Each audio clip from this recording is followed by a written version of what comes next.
በሕይወቴ እጅግ ከባድ ምዕራፍ የሆነው የውድ እናቴ ህልፈት ከመከሰቱ የምረቃዬን ጊዜ ማራዘም አስፈለገኝ። ሌሎች ተማሪዎች በታቀደው መርሃ ግብር መሰረት እንዲመረቁና ለኔ ግን የምረቃ ጊዜን እንዲያራዝምልኝ ለኮሌጁ በደብዳቤ ጥያቄ አቅርቤ ነበር። በእግዚአብሔር ፍቃድና እርዳታ በቅርብ ወራት ውስጥ ያንንም የዶክትሬት ዲግሪ በደስታ እንደሚቀበል ታላቅ ተስፋ አለኝ። ሰላም ጤና ይስጥልን ቤተሰቦቻችን፣ ይህ የሮማንስ ሮድ የዩቲዩብ ቻናል ነው። በቻናላችን አዳዲስ እና ወቅታዊ ትኩስ መረጃዎችን ይዘንላችሁ መጥተናል። እስከ መረጃው ፍጻሜ አብራችሁን ቆዩ። ቻናላችንን ሰብስክራይብ ያላደረጋችሁ ሰብስክራይብ በማድረግና የደወል ምልክቷን በመጫን አዳዲስ መረጃዎችን በፍጥነት ያገኙ። ቪዲዮአችንን ለሌሎች ሼር በማድረግ ቤተሰባዊነትን ያጠናክሩ። የተከበራችሁ የመንግስት ባለስልጣናት፣ የቤተ ክርስቲያን አባቶችና መሪዎች፣ አገልጋዮች፣ ምሁራን፣ ከሀገር ውስጥና ከሀገር ውጭ የመጣችሁ ክቡራን እንግዶች፣ ወዳጆች፣ ቤተሰቦች፣ የአገልግሎት አጋሮችና በዚህ የደስታ ቀን ተገኝታችሁ ክብር የሰጣችሁኝ ሁላችሁንም እንኳን ለዚህ የተከበረ የማስተርስ ኦፍ ክርስቲያን ቴዎሎጂ ዲግሪ ምረቃት ቀን አደረሳችሁ አደረሰን።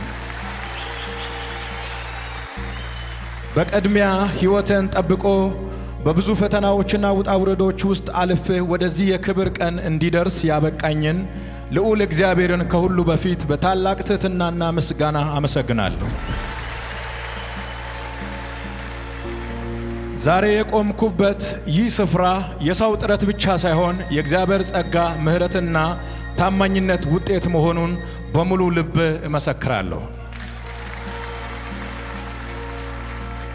ከዚህ በተጨማሪ የሌጎስ ዓለም አቀፍ ስነ መለኮት ሚሽን ኮሌጅ ከፍተኛ አመራሮች፣ ፕሮፌሰሮችና ዶክተሮችን በሙሉ ከልብ አመሰግናለሁ።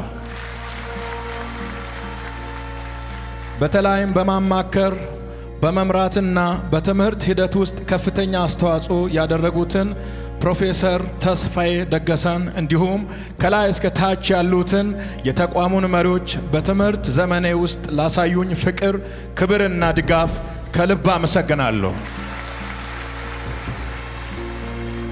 ይህ የማስተርስ ኦፍ ክርስቲያን ቴዎሎጂ ዲግሪ ምረቃ ለእኔ ከአንድ ተራ የትምህርት ውጤት በላይ እጅግ ትልቅ ትርጉም ያለው ስኬት ነው። ይህ ስኬት የጽናት፣ የእምነት፣ የትዕግስት፣ የተስፋና የመለኮታዊ እርዳታ ምስክርነት ነው። ይህ ስኬት የጽናት፣ የእምነት፣ የትዕግስት፣ የተስፋና የመለኮታዊ ምስክርነት ነው። የደገምኩበት ምክንያት አለ። እግዚአብሔርን አክብሩት። በትምህርት ጉዞዬ ውስጥ የተለያዩ ፈተናዎች፣ ተግዳሮቶችና ከባድ ሁኔታዎች ቢኖሩም በእግዚአብሔር እርዳታና በሚወዱኝ ሰዎች ድጋፍ ሁሉንም በድል ማለፍ ችያለሁ። የማስተርስ ዲግሪዬን መቀበል የነበረብኝ በ2017 ዓመተ ምህረት መጀመሪያ ላይ ቢሆንም በሕይወቴ እጅግ ከባድ ምዕራፍ የሆነው የውድ እናቴ ህልፈት ከመከሰቱ የምረቃዬን ጊዜ ማራዘም አስፈለገኝ። በወቅቱ ደስታና ሐዘንን በአንድ ጊዜ መሸከም ከባድ መሆኑን በመረዳት ሌሎች ተማሪዎች በታቀደው መርሃ ግብር መሰረት እንዲመረቁና ለኔ ግን የምረቃ ጊዜን እንዲያራዝምልኝ ለኮሌጁ በደብዳቤ ጥያቄ አቅርቤ ነበር። ኮሌጁም ጥያቄን በመቀበልና ሁኔታዬን በመረዳት ላሳየኝ ርኅራኄ፣ ትብብርና አክብሮት በታላቅ ምስጋና አስታውሳለሁ። ዛሬ ግን ወደ ኋላ ተመልሼ ስመለከት ይህ ሁሉ በእግዚአብሔር ፍጹም ጊዜና ዕቅድ ውስጥ የነበረ መሆኑን እረዳለሁ። ምክንያቱም በእነዚህ 2 ዓመታት ውስጥ የዶክትሬት ፒኤችዲ ጥናቴን መቀጠል ችያለሁ። በአሁኑ ጊዜ የመጨረሻ ጥናታዊ ጽሑፍን በማጠናቀቅና በማቅረብ ሂደት ላይ እገኛለሁ። በእግዚአብሔር ፍቃድና እርዳታ በቅርብ ወራት ውስጥ ያንንም የዶክትሬት ዲግሪ በደስታ እንደሚቀበል ታላቅ ተስፋ አለኝ።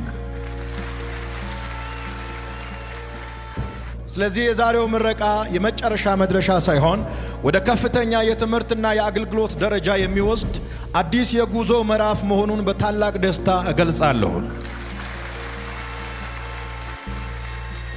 በዚህ አጋጣሚ አንድ ጠቃሚ የሕይወት ትምህርት ማካፈል እፈልጋለሁ። ሌሎችን ለማሳመን ከመጨነቅ ይልቅ ለራያችን ትኩረት መስጠት የብልህ ሰው ምርጫ ነው።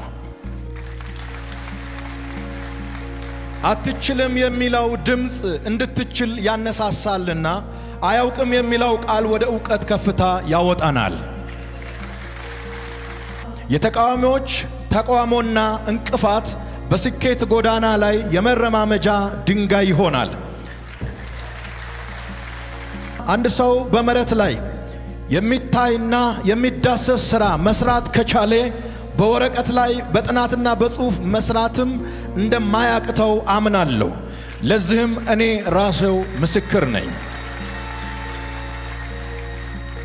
ጥቂቶችን ለመጥቀስ ያህል በኢትዮጵያ የተለያዩ ክልሎች የተገነቡ ግዙፉ የአምልኮ ማዕከላት፣ በሺዎችና በሚሊዮኖች የሚቆጠሩ ሰዎችን ያሳተፉ የአደባባይ ክሩሴዶች፣ በብዙ ሺዎች የሚቆጠሩ የዳኑ ነፍሳት፣ ያለማቋረጥ የቀጠለው የ24 ሰዓት የቴሌቪዥን ስርጭትና በማህበራዊ ጉዳዮች ዙሪያ የተደረጉ አስተዋጽኦች የዚህ እውነታ ግልጽ ምስክሮች ናቸው።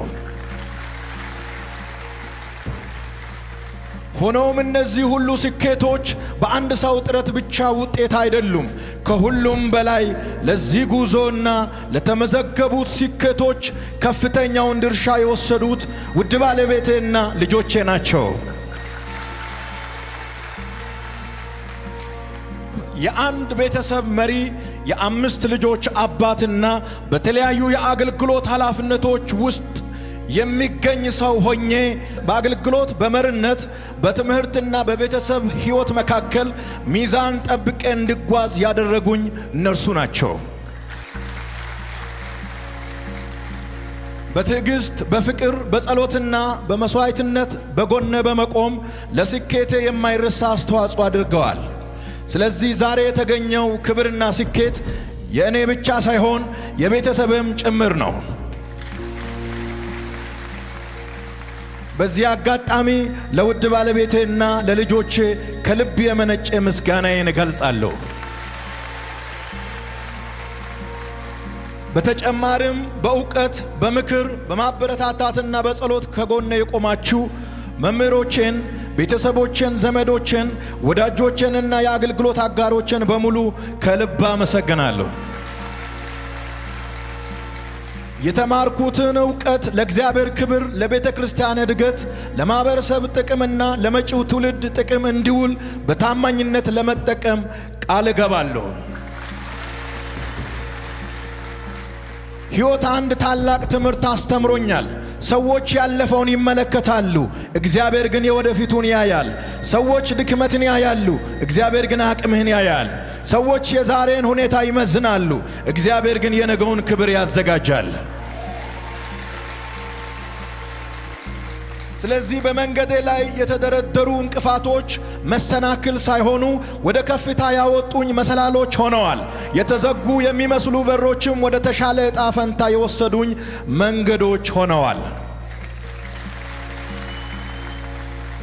ዛሬ በዚህ መድረክ ላይ ሲቆም ለራሴ ምስክር ለመሆን አልቆምኩም። በሰው ሕይወት ውስጥ የሚሰራውን የእግዚአብሔር ጸጋ፣ ምሕረትና ታማኝነት ለመመስከር ነው። አንዳንዶች ያልቻልኩትን እየጠበቁ ነበረ፣ እግዚአብሔር ግን ያልጠበቁትን አደረገ።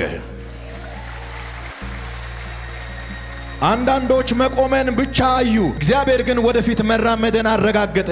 አንዳንዶች የጉዞዬን መጨረሻ ጽፈው ነበረ፣ እግዚአብሔር ግን አዲስ ምዕራፍ ከፈተ። የዛሬው ምርቃት ለኔ የዲግሪ ወረቀት ብቻ አይደለም፣ የጽናት ሽልማት፣ የእምነት ፍሬ፣ የጸሎት መልስ፣ የመስዋዕትነት ውጤትና የእግዚአብሔር ታማኝነት ማህተም ነው። ይህ መድረሻ ሳይሆን አዲስ ጅማሮ ነው።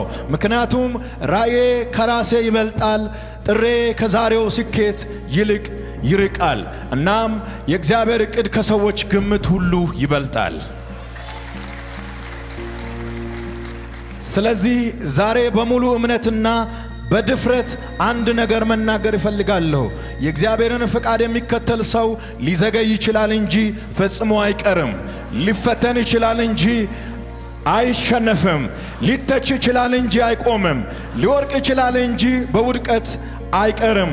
ምክንያቱም የሚያነሳው እግዚአብሔር ነው፣ የሚመራው እግዚአብሔር ነው፣ የመጨረሻውን ቃል የሚናገረው እግዚአብሔር ነው። ስለዚህ የእምነት ጉዞ መጨረሻው ሁል ጊዜ ድል ነው።